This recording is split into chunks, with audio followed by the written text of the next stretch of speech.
Hey everyone, Tyler Edlin here. So it's January, it's a new year, it's 2020, it's a new decade.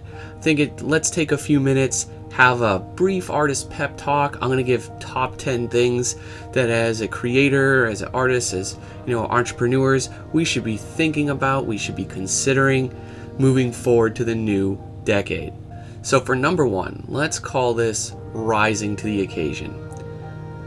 There's been a lot of opportunities in my life and in my past that I just didn't step up, or I only took half steps. I was either distracted, I was unfocused, whatever the case may be. Moving forward with this year, I want to step up. I want to rise to the occasion better than I have. In the past, I haven't dedicated enough time to plan out business models, to do market research, to really take the business side of my art further.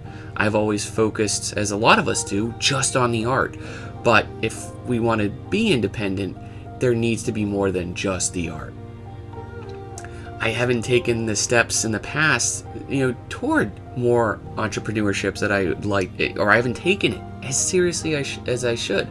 I do have goals. I want to run my own courses. I want to run, eventually publish my own books and stuff. And I need to, that's not going to start itself. I need to start taking these first steps. I'm going to start this year.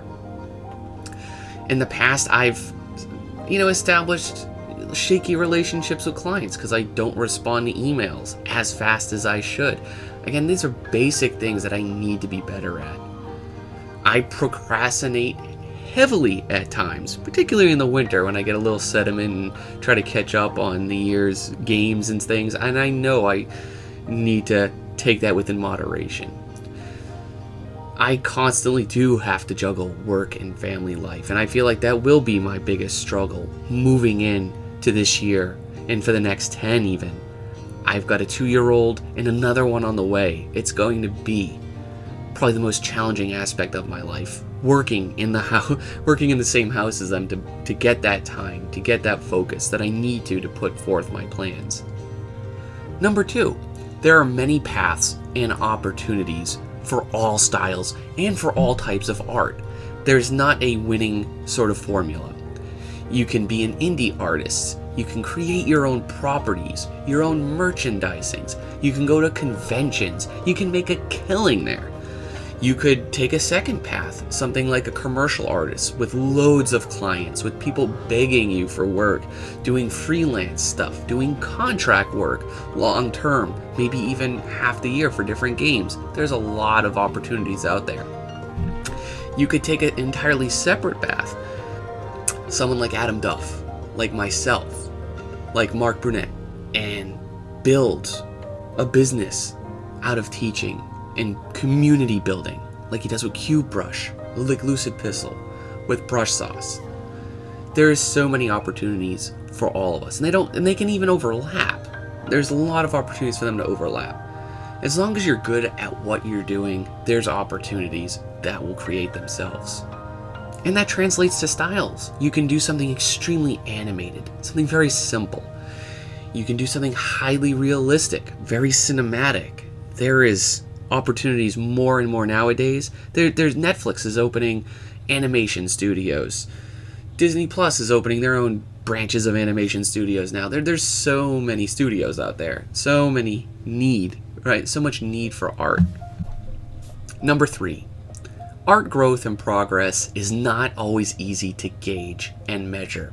Now there's a bit of a learning curve with learning any new thing. You learn a lot very quickly toward the beginning, and the more experience you get, the longer you've been doing something, that's eventually going to taper off. There's going to be less and less growth.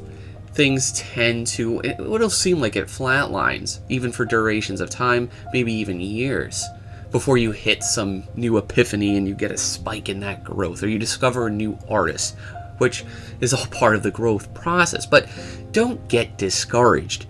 If you're thinking too short term, if you're looking week to week or even month to month, it's easy to become short-sighted. This is where planning monthly projects Returning to common subjects, familiar genres, help. You can see where you've improved by tackling some of the similar elements that you're familiar with. Take a step back too every few months. Assess things out. You have to feel what's not only important to you, but what's working, what's not working, and of course, why. It's very normal for all of us to experience these periods of growth where we don't feel like we've improved in a particular measurable way. And I just want to say that's normal. If it ends up becoming a bit of a problem, or maybe it's like 6 months to a year, that's where you need to get a second opinion, ask some friends, get some feedback, reach out to people, and take a step back from yourself to really analyze things. If you are looking to really improve in a very technical and specific sort of way, that is. And on that subject, number 4, you don't need to drill art studies 8 to 10 hours a day to improve. That's just not necessary. I feel life experiences are just, if not highly valuable as well. You have to get out of the door, you have to get out of the studio to do that. Heck, you could mix both. Take your art on the go. Go paint and draw people in public, draw the landscape, whatever the case may be. But just getting out and experience and feeling things is a huge part of artistic growth. I can't say how many artists I've met in conventions over the years that have had to take anywhere from 5 to 10 years off from creating art to raise families, to run other jobs. But when they came back, after that long duration without creating, they were better than ever. Because it's that life experience that matured them, that they were able to apply that directly to the art. And I think we need to do that even as, a younger artist and a younger creator, to do that more incrementally, taking time away. But generally speaking, of course, faster-paced people can significantly reduce their productivity by focusing too long, and slower-paced people tend to reduce their productivity if they don't focus long enough. The essence is that the brain is a muscle like anything else, and it tires from repeated stress. So if you're adding the stress to yourself, if you're just constantly running drills without that rest, without that time to reprocess and reflect, it's going to start to bring down that productivity. Your growth will slow as a result. So schedule breaks for optimal output efficiency. All right. I think I read online somewhere that the ideal time for focus and concentration is somewhere around 2 hours. Go 2 hours on, take an hour or two off, go 2 hours back on. And I think you can get a lot. It's like interval training, right? It is a really efficient way. Number 5, create things that you are passionate about. Or don't try to cater to what you think is popular or what's trending or what you think you need to have. I still think you can get the best growth, at the end of the day, by challenging yourself in creative ways where you're passionate. If you like portraits, how can you really expand upon painting portraits, portraying the human face? Can you do 100 heads a month? Can you do that in an illustration style? Whatever the case may be, there is lots of opportunities out there to improve, to make yourself marketable within your area of focus. You don't need to cater to anybody. There's just an inherent value in channeling your own creative energy directly into what your mind focuses on.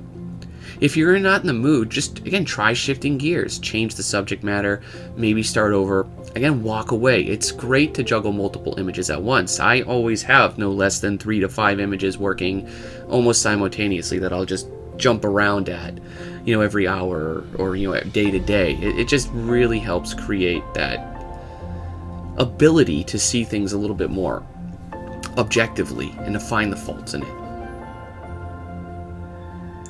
Number 6, setting precedents. Now with precedents, I'm referring to representation of knowledge about past design in a form that makes it applicable or reusable in a new but similar problem situations. Don't be stupid. Don't ignore reference, guys. Don't underestimate the value in researching your ideas. Painters of the past, historians, whatever the case is, how can you really expect to make, if your goal is, that is, professional to your work, if you're not constantly submerged in it? Knowledge is always power. You just can't expect to grow more efficiently without understanding the visual language of these both, historic and contemporary artists and designers. They have rules, they have their principles. Just getting yourself familiar with them, right, is a very healthy thing, because then when you understand them and why they work, you can find and make excuses to break them. And that, of course, will create that sense of individuality that a lot of us do like. Number 7, let's be realistic. So, I generally would advise people to set plenty of achievable short-term goals. Think weekly, think daily, perhaps a monthly. Use lists and calendars to keep these things organized and, of course, to maintain your priorities. If you do set up massive projects, or if they just take too long, growth tends to be slower with them. It's hard to measure, it's hard to finish, it's easier to get discouraged. Create these opportunities and these goals to reward yourself. Nothing wrong with that. Even if it's not exclusive to art. If you have exercise goals, if you have family goals, whatever the case may be, if you have side projects, if you run and maintain a garden, for example, there's lots of ways to stimulate and reward yourself, so you're constantly reinforcing yourself and your daily life with positive energy that's not coming from one or a single source. And since we were talking about setting precedents, referencing and researching, also, again, with number 7, be realistic about it. If you are just taking a piece of artwork you did, if you're measuring it online to art created by an art house where there's like a whole studio of people behind the art, or if it's a well-experienced artist that's been working for 20 to 40 years, you have to take that into account and not beat yourself up if your image is not living up to that, because you just can't compete with that experience. Number 8, enjoy the ride. It's not great or even long-term sustainable just to focus on the finish line. That next painting, that next better job, the X amount of followers I've just acquired on such and such a media. You just got to do you, right? You got to paint, you got to design, you got to draw. You have to enjoy it and be mindful. And I do recommend to enjoy as much of the process as possible. If you can find that enjoyment out of the small things, like doing studies, like switching gears and doing long and short-term painting sessions, it's all part of that process. And if you do get stuck, stop. Watch some YouTube videos, buy a tutorial, read a book, go to a museum. There's lots of ways you can recharge your creative battery. And there's a lot of ways to enjoy that process as well. There's not a right or a wrong way. Number 9, think about what your art says. What is its voice? What are the vibes that it resonates with? Art is simple at the end of the day. It's a connection between the viewer and the artist, and this is driven by beauty and emotion. How can you enhance this connection with and to your work? A well-designed image, a well-crafted painting, has the inherent production value in it.